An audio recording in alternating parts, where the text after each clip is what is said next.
जोहार, नमस्कार, स्वागत है आप सभी का अपने इस YouTube channel Jharkhand study point में। जैसा कि आप सभी साथीगण जानते ही होंगे और आपको पता ही चल रहा होगा कि पिछले कुछ दिनों से झारखंड में क्या चल रहा है, तो जेटेट। चाहे पहले वो जेटेट के विज्ञापन को लेकर हो, चाहे वो दोबारा जेटेट का आपका विज्ञापन को स्थगन करने की बात हो, चाहे वो भाषा विवाद की हो। सब मांगो, सबसे पहले जितने भी साथीगण जो इस राज्य में एक उम्मीद और एक विश्वास के साथ आप संघर्ष कर रहे हैं और इन्हीं संघर्षों के बीच कुछ ऐसे साथीगण हैं जो सिर्फ एक मूक दर्शक बनकर बैठे हुए हैं और ये इस वजह से कि उनको लगता है कि शायद कोई आए और हमारे लिए हमारी आवाज को कोई और सरकार के पास पहुंचाए। और यही सबसे बड़ी आज हमारे विश्वास के साथ जो सरकार के द्वारा विश्वासघात किया जा रहा है, बस इसी की देन है। क्यों? क्योंकि आजकल हर कोई सिर्फ यही सोच के साथ यही सोच के साथ वो है कि कोई तो है हमारा लड़ने वाला जो हमारे हिस्से की लड़ाई लड़ रहे हैं। आज मैं उन साथियों को मैं बोलना चाहूंगा कि आप भी अपनी जो आवाज है, जो आज भी आप अपनी आवाज को दबा कर रखे हुए हैं, जो सरकार के द्वारा जो आपकी आवाज को दबाया जा रहा है, उसी आवाज को अब निखारने का समय आ गया है, उसी आवाज को अब बुलंद करने का समय आ गया है। ये ध्यान देंगे, ये जो गाथा स्टार्ट हुई थी, ये सबसे पहले स्टार्ट हुई थी जेटेट की नियमावली को लेकर। जब ये हम लोग न्यूज़पेपर में सुने थे कि जेटेट की नियमावली का ड्राफ्ट तैयार, 9 साल बाद परीक्षा का रास्ता साफ, तब लोगों के अंदर एक विश्वास, एक उम्मीद जग गया था। उनके परिवारों के साथ में एक उम्मीद और विश्वास जग गया था कि शायद आज जो 9 साल का जो वनवास है, शायद वो खत्म होगी। और बहुत साथीगण अपने अंदर छुपी हुई गम को एक हंसी के रूप में बाहर दिखती है कि चलो शायद जो हमने 10 सालों से जो संघर्ष किया, शायद वो 10 सालों का परिणाम आज हमारे सामने है। लेकिन कौन जानता था कि उसी 10 सालों का जिस चीज को देखकर हम इतने खुश हो रहे हैं, वही खुशी का आलम कुछ दिनों के बाद गम में बदलने वाला है। एक इन्हीं को पता नहीं था। और फिर दोबारा देखेंगे आगे क्या क्या होती है हमारे साथ में। उसके बाद नेक्स्ट क्या आता है? नेक्स्ट आता है 31 मार्च से पहले होगी जेटेट परीक्षा। जानती होंगे सारे साथीगण कि जब मामला एक कोर्ट में पहुंचा तो कोर्ट के द्वारा भी आदेश दिया गया था कि जेटेट की परीक्षा, झारखंड पात्रता परीक्षा, न्यायालय के द्वारा यह बोला गया था कि 31 मार्च के पहले आपको किसी भी हर हाल में आपको एग्जाम ले लेना है। लेकिन सरकार कहां सुनने वाली थी? हम लोग को भी लगा था कि शायद जब न्यायालय द्वारा जब ये बोला गया है तो शायद 31 मार्च के पहले सरकार एग्जाम ले लेगी। लेकिन हम लोग वेट किए, इंतजार किए, संघर्ष किए। नहीं होने के बाद जब हम लोग राज्य स्तरीय आंदोलन किए तो उसी आंदोलनकार के द्वारा फिर एक आदेश आती है कि नोटिफिकेशन जारी होती है कि अब जेटेट का जो एग्जाम है उसी को लेकर आपके सामने 21 अप्रैल से फॉर्म भराया जाएगा। और फिर साथ ही गण के चेहरे पे एक मुस्कान आती है कि शायद हमने जो पिछले 10 वर्षों से जो संघर्ष जो देखा है, जो संघर्ष किया है, जो संघर्ष आज कर रहे हैं, शायद उसी का परिणाम है कि आज हमारे सामने सरकार के द्वारा से निकाला गया है। लेकिन कौन जानता था कि यही नोटिफिकेशन सरकार के द्वारा मात्र एक नियमावली भाषा विवाद को लेकर एक खत्म कर दी जाएगी। और फिर एक अचानक एक नोटिस आती है क्या कि शिक्षक पात्रता परीक्षा का विज्ञापन होगा रद्द नहीं, स्थगित। आने जो विज्ञापन जो निकाला गया था सरकार के द्वारा, उसी विज्ञापन को क्या किया जाता है? तो स्थगित कर दिया जाता है। कहां पे? तो कैबिनेट में मंजूरी ही नहीं मिलती है। मंजूरी क्यों नहीं मिलती है? क्योंकि सरकार के ही कुछ मंत्रिमंडल के मंत्रीगण, जिन्हें आप भली भांति जानते ही होंगे, उनके द्वारा उनको दिखाई देती है क्या? भाषा विवाद, भोजपुरी अंगिका मघी। यहाँ के बच्चे को कोई नहीं सुनता है, ना कोई देखता है, सबको पड़ी हुई अपनी। आपको बता देते हैं कि जब 2016 में जब जेटेट का परीक्षा आयोजन करवाया गया था, तब उसमें सारी भाषाएं थी उसमें शामिल। लेकिन 2016 के बाद जब 2022-23 में जब सहायक आचार्य की नियुक्ति होती है, जारी होती है, तो उसमें उन भाषाओं को क्या कर दिया जाता है? उन भाषाओं को हटा दिया जाता है। कौन भाषाएं? तो भोजपुरी अंगिका मघी। क्यों? क्योंकि ये राज्य की ऐसी भाषा है जहां ना तो ये भाषा का प्रयोग स्कूल में किया जाता है, ना तो स्कूल में पढ़ाया जाता है। और फिर सहायक आचार्य की नियुक्ति में ये साफ-साफ लिखा जाता है कि जो बच्चे जो प्रशिक्षु जेटेट भोजपुरी अंगिका मघी लेकर पास किए हैं, वो अपनी भाषा को बदल लें और आप आगे की तैयारी करें। और वे परीक्षु अपनी भाषा को बदलते हैं और पुनः वे सहायक आचार्य की नियुक्ति में नियुक्त होते हैं। इसके विरोध में आए हजारीबाग डिस्ट्रिक्ट से, रामगढ़ डिस्ट्रिक्ट से, रांची, जितने साथीगण इस चीज को समझते थे, अपना दुख दर्द, जो उस दुख दर्द को अपने परिवार के साथ में नहीं बता सकता है, उसी दुख दर्द के साथ में वो एक उम्मीद और एक भरोसे के साथ में राज्य सरकार की पुतला का दहन करता है, ताकि ये आवाज सरकार के कानों तक पहुंचे और उनकी आवाज को सुना जाए। और ये राज्य के विभिन्न जिलों में एक कार्यक्रम को रखा गया है। और इसमें से सबसे पहले जब देख रहे होंगे कि हजारीबाग के हमारे नौजवान साथीगण, वे साथीगण जो 10 सालों में एक राज्य की दशा दुर्दशा बदल सकते थे, आज वो सिर्फ राज्य में आंदोलन के दौरान अपनी उम्र सीमा को खत्म कर रहे हैं, अपनी जवानी को बर्बाद कर रहे हैं।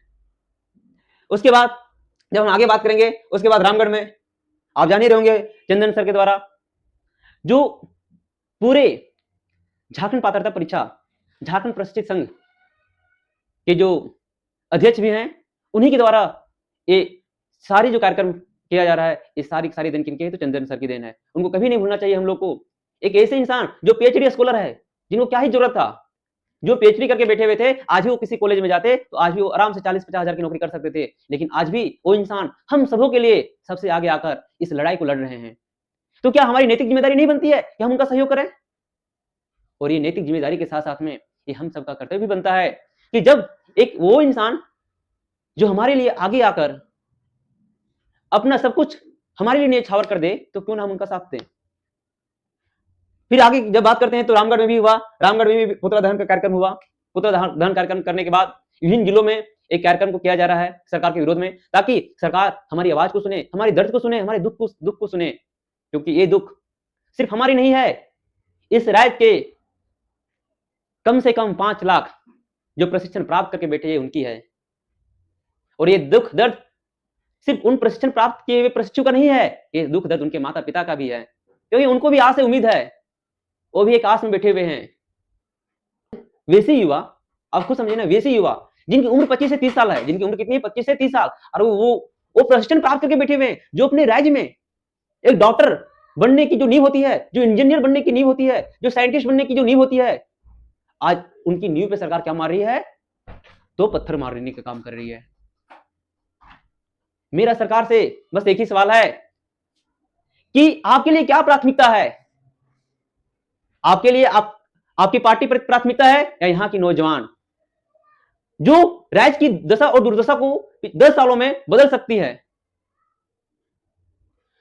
लेकिन अब हम इस राज्य के सभी युवा साथीगण जो प्रशिक्षण प्राप्त करके बैठे हुए हैं, जो कहीं ना कहीं राज्य सरकार की गलत नियमावली से जो पीड़ित हैं, जो कहीं ना कहीं सरकार की गलत नियम नीति से बहुत ज्यादा परेशान है, आज मैं उन युवाओं को बोलना चाहेंगे कि जो आप चुप बैठे हुए हैं, आप उस चुप्पी को तोड़िए और सरकार से सीधे सवाल पूछिए, सरकार से सीधे हिसाब मांगिए कि आपने 10 सालों में क्या किया हमारे लिए। 10 साल सुनने में कितना प्यारा वो लगता है ना, 10 साल, लेकिन पता है 10 साल में क्या होती है? 10 साल में एक लड़का 20 से 30 साल होता है। यानी कोई लड़का अगर 20 साल का है तो उस 10 सालों में उसकी उम्र कितनी हो जाती है? 30 साल। और उस 10 सालों में एक लड़का अपने भविष्य को अर्थ से फर्श तक पहुंचा सकता है। उस 10 सालों में लड़का अपनी जवानी को खत्म कर चुका होता है, करोड़ों की जवानी को बर्बाद कर चुका होता है, जो अपनी जवानी को 10/8 की कमरे में सुलगा रहा होता है, एक उम्मीद से कि सरकार हमें क्या देगी? तो एक पात्रता परीक्षा देगी, पात्रता परीक्षा लेगी और फिर हम शिक्षक बनने के लायक होंगे। बहुत बुरा लगता है सर, कहा जाता है ना कहावत कि जब आप योग्य हैं और लोग आपकी योग्यता को ना पहचाने। हम योग्य हैं, हम अपनी योग्यता को कैसे पहचाने? ये काम किसका है? ये काम है सरकार का। क्या हम योग्य हैं या नहीं योग्य हैं? मुझे दुख नहीं होता कि अगर हम पात्रता परीक्षा में बैठेंगे और हम पास नहीं करेंगे, तो उस टाइम मुझे कोई दुख नहीं होगा। लेकिन दुख तब होता है कि जब हमको वैसा प्लेटफॉर्म अभी तक ही नहीं मिला है। इसलिए मेरे साथ जितने भी साथीगण जो जिस उम्मीद से आप बीएड डीएलएड किए हुए हैं या कर रहे हैं, क्योंकि ये लड़ाई सिर्फ व्यक्तिगत रूप से किसी एक की नहीं है, ये लड़ाई पूरे राज्य में जो शिक्षक बनने की उम्मीद से बीएड डीएलएड किए हुए हैं, ये लड़ाई उन सबकी है। तो क्यों आप अपनी जमीर को जिंदा नहीं कर पा रहे हैं? क्यों आज आप सरकार से सवाल पूछने के लिए डर रहे हैं? कब तक ऐसे सरकार से डरेंगे सवाल पूछने? पूछने के लिए? कब तक आप अपने अंदर की जो डर है उसको बैठा कर रखेंगे? मेरा ये प्रश्न, मेरा ये सवाल सिर्फ यहां की सरकार से नहीं है, यहां के ऑफिसर से नहीं है, मेरा यह सवाल यहां की जनता से है, यहां के उन माता पिता से भी है जो आप एक उम्मीद को लेकर आज भी बैठे हुए हैं, आज भी आस लगाकर बैठे हुए हैं कि कल मेरा बच्चा राज्य में शिक्षक बनकर राज्य की सेवा करेंगे। आज कहीं ना कहीं आपके बेटे के साथ में सरकार के द्वारा उस चीज को खत्म किया जा रहा है। तो मेरा आपसे भी, इस राज्य के नौजवानों के साथ साथ में उनके माता पिता से भी आग्रह होगा कि आप इस लड़ाई में अपने बेटे का साथ दीजिए, अपनी बेटी का साथ दीजिए, और हम सब मिलकर एक आवाज को बुलंद करते हैं इस राज्य के, जो राज्य की सरकार के खिलाफ। ताकि कब तक हम ऐसे देखते रहेंगे एक मूक दर्शक की तरह? कब तक हम मूर्ति बनकर ऐसे देखते रहेंगे? हमारे साथ अन्याय कब तक यहाँ की युवा अन्याय सहेगी? पिछले तो 10 सालों से तो अन्याय सही रही है। कब तक यहाँ की युवा अपने धैर्य को रखेगी? कब तक यहाँ की युवा अपनी सहनशीलता को सहेगी? आप बताइए, किसी युवा के लिए इससे भी खराब स्थिति आ सकती है क्या, जो 10 सालों से सिर्फ एक ही चीज को लेकर बैठा हुआ हो? क्या? जेटेट। इसलिए यहां के इस राज्य के नौजवानों से मेरा आग्रह होगा कि अब समय आ गया है चुप्पी तोड़ने का और सरकार से सीधे हिसाब मांगने का। आप जिस रूप में हिसाब मांग पाए, आप सरकार से जिस रूप में आप अपनी आवाज को पहुंचा पाए, चाहे वो सोशल मीडिया के द्वारा हो, चाहे आप अपने क्षेत्र में, अपने जिले में, चाहे आप अपने प्रखंड में सरकार का जोरदार प्रदर्शन, विरोध प्रदर्शन से आप अपनी आवाज को सरकार तक पहुंचाने का काम हो, चाहे आप अपनी आवाज को ट्विटर के तहत सरकार के खिलाफ पहुंचाने का काम करना हो, जैसे भी हो आप सरकार के खिलाफ एक जोरदार प्रदर्शन कीजिए। नहीं तो हम बैठे रहेंगे, ऐसे इंतजार करते रहेंगे। 2026 आया, 2036 भी आएगी, फर्क भी नहीं पड़ेगा सरकार को। फर्क किनको पड़ेगा? उन माँ बाप को पड़ेगा जो आज भी एक उम्मीद के साथ में, आज भी एक विश्वास के साथ में, एक भरोसे के साथ में आज भी बैठे हुए हैं। आप उस चीज को देखिए। और लड़ाई बार बार बोला जा रहा है, ये लड़ाई किसी व्यक्तिगत लड़ाई नहीं है, ये लड़ाई तमाम उन प्रशिक्षण प्राप्त किए हुए प्रशिक्षु के हैं जो बीएड डीएलएड किए हुए हैं। बाकी जो जितने भी जिले हैं राज्य के, चाहे वो कोडरमा हो, चाहे देवघर हो, चाहे बोकारो हो, चाहे आपके सामने पश्चिमी सिंहभूम हो, जो भी एक्टिव जिले हैं, कृपया आप अपने जिले में जोरदार प्रदर्शन कीजिए, जैसे हजारीबाग में किया गया, जैसे रामगढ़ में किया गया। वैसे उम्मीद है कि आप भी अपने अपने जिले में आगे बढ़कर आप भी जोरदार प्रदर्शन सरकार के खिलाफ करेंगे, ताकि एक कान जो सरकार के कान जो बहरी है, उनकी बहरी कानों में ये आवाज हम लोग पहुंचा पाए कि सर, हम अपने हक के लिए, हम आपसे भीख नहीं मांग रहे हैं, हम अपना हक मांग रहे हैं, हम अपना अधिकार मांग रहे हैं। जिस अधिकार से आप आते हैं सामने इलेक्शन के टाइम में वोट मांगने के लिए, बस उसी चीज को हम मांग रहे हैं सर। यह एक लोकतांत्रिक देश में हम लोग रहते हैं। लोकतंत्र का अर्थ क्या है? जनता के लिए, जनता के द्वारा, जनता को चुनना। सर, हमने तो आपको चुनकर भेज दिया है, मैंने तो आपको इस राज्य की कुर्सी पर बैठा चुके हैं, तो क्यों ना आप हमारी आवाज को सुन रहे हैं सर? तो बाकी जितने भी साथीगण है, आप सभी एक्टिव मोड में रहिए। और अगर आप एक्टिव मोड में नहीं रहेंगे तो वो दिन भी दूर नहीं जब आप घर बैठे आप अपनी किस्मत को कोसेंगे। आप बोलेंगे कि कहां से मैंने झारखंड राज्य में पैदा लिया, क्यों मैंने डीएलएड बीएड किया? अगर आप इन सबसे छुटकारा पाना चाहते हैं तो अभी मौका है सीधे सरकार से सवाल पूछने का, अभी मौका है अपने क्षेत्र में सरकार का जोरदार विरोध करने का। अभी ही वो मौका है जहां से आप अपनी आवाज को बुलंद करेंगे। और हम सब जानते हैं कि जब आवाज सबकी एक हो तो सरकार कितनी भी बहरी क्यों ना हो, आवाज सरकार के कानों तक गूंजेगी। और जब सरकार के कानों तक आवाज गूंजेगी तो हर वो काम भी संभव होता है जो हम कभी सोच भी नहीं सकते हैं। तो धैर्य रखिए, सहनशील बनिए, और जो हमारे मन में जो एक पीड़ा है, जो दुख है, उस दुख से लड़िए।